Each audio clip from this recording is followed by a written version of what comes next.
God works through our desires, but He also works through our giftedness. What is it that when I do it, people say, you know, you were born to do that? What is it that gives me fulfillment? What is it that seems effortless for me to do?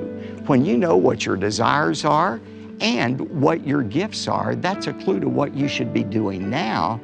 And since we're eternal beings, it's a clue to what you're going to do in the future. So kind of walk us through that rank in heaven, as Dr. Billheimer would say. That was his term for it. Are you, how do we reframe somebody's mind to understand trouble in this life might be an advantage for you later? Well, you hit on so many good things in that short question, but I think one of the misconceptions people have about heaven is that when we die, we become somebody else. Wow. It's not somebody else who goes to heaven when we die. It is we who go to heaven. Right. Our life is a continuum that begins right now and transcends past death throughout all eternity. And the gifts that we have right now, the interests that we have right now, don't stop at the grave, they continue.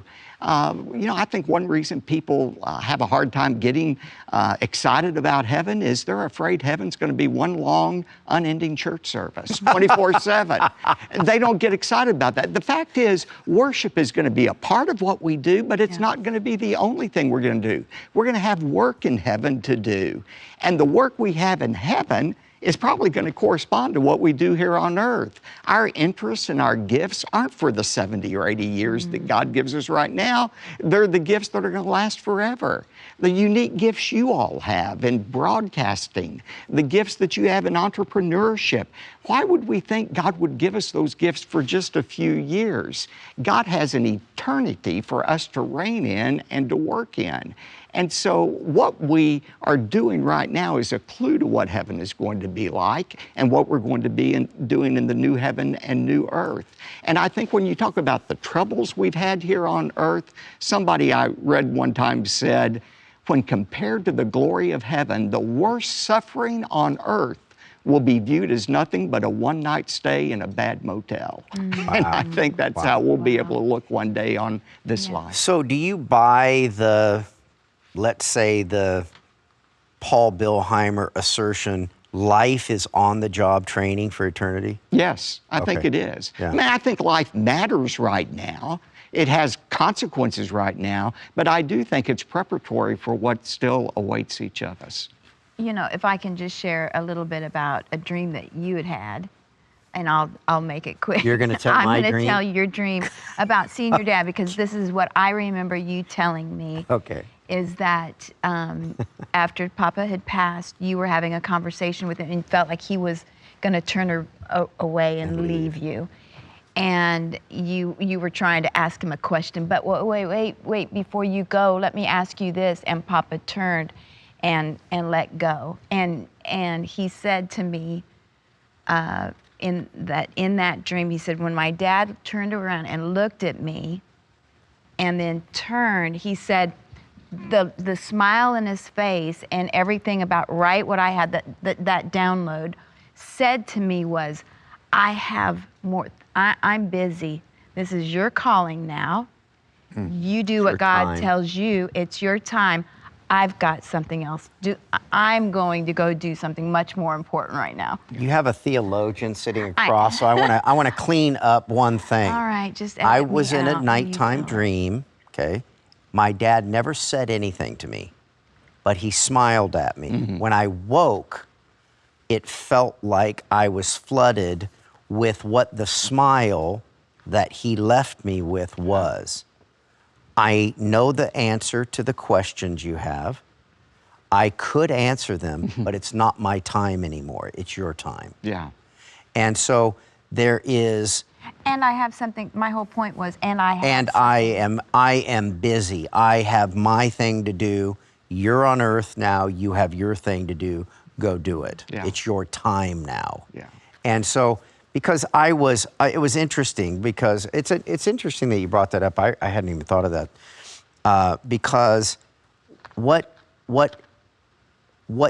I think brought on that dream was this kind of help to me in what I was doing is I was getting ready to go into, right after my dad's death, a board meeting or this meeting or that meeting or a meeting with the financial guys or whatever. And I remember touching the door handle to the conference room and just saying, Lord, be with me. Jesus, wait, no, Dad, do you need to be with me? Wait, who do I need here? You know, and I was in this temporary 30, 45 days of confusion. And I, you know, at some point don't recall why I was wondering about that, but it was just an interesting thing. Do I need my dad with me? Do I need Jesus? Do I need, you know? Always. And so, yeah, I got that now. Just ask me. It was just temporary, okay?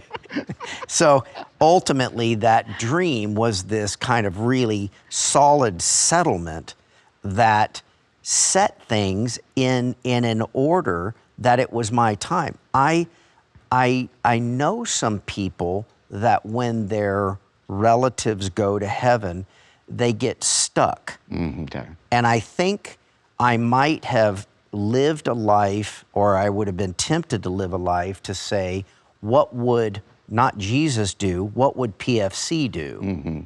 And that all went away in that moment. And it was directly messaged, I think, to me. Again, in the dream, my dad never said anything, but when I woke, it felt like I heard a lot of kind of phrases. It's not my time down there, it's your time, it's go.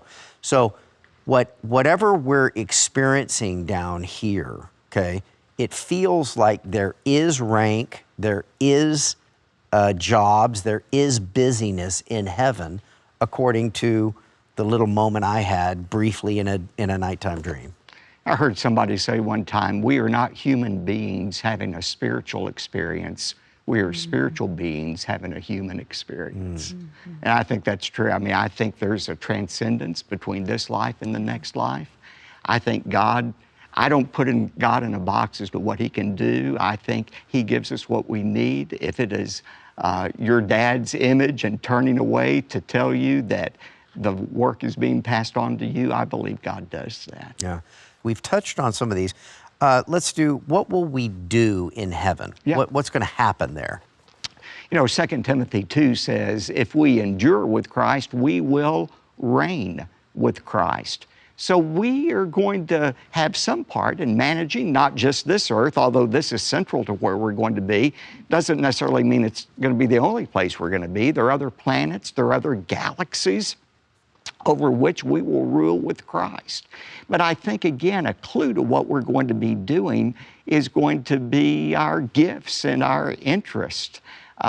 God works in us. Philippians 2 said it is God who is working in you to give you the power and the desire to know his will. If you want to know what God's will for you in this life is, ask yourself, what am I passionate about? What needs do I see in the world that I get excited about? What is it I have a desire to do? God works through our desires, but he also works through our giftedness. What is it that when I do it, people say, you know, you were born to do that?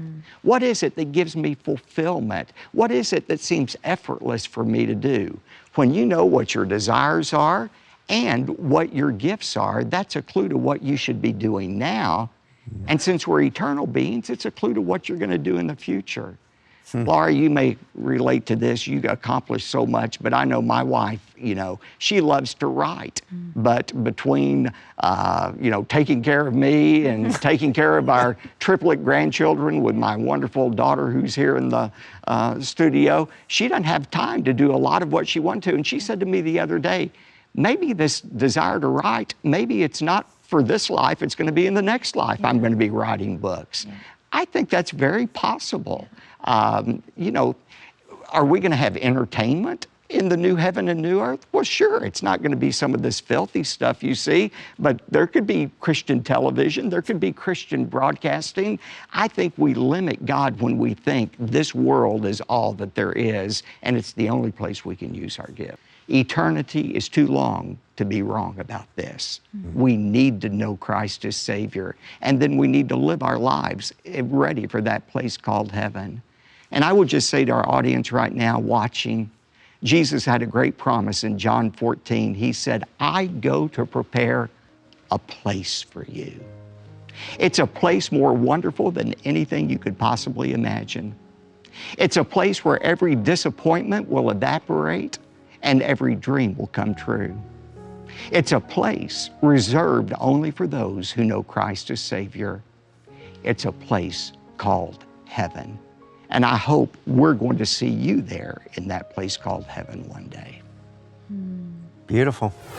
At TBN, our mission is to use every available means to reach as many individuals and families as possible with the life-changing gospel of Jesus Christ. Thank you for helping make the gospel of grace go around the world. Without you, we couldn't do it. God bless you.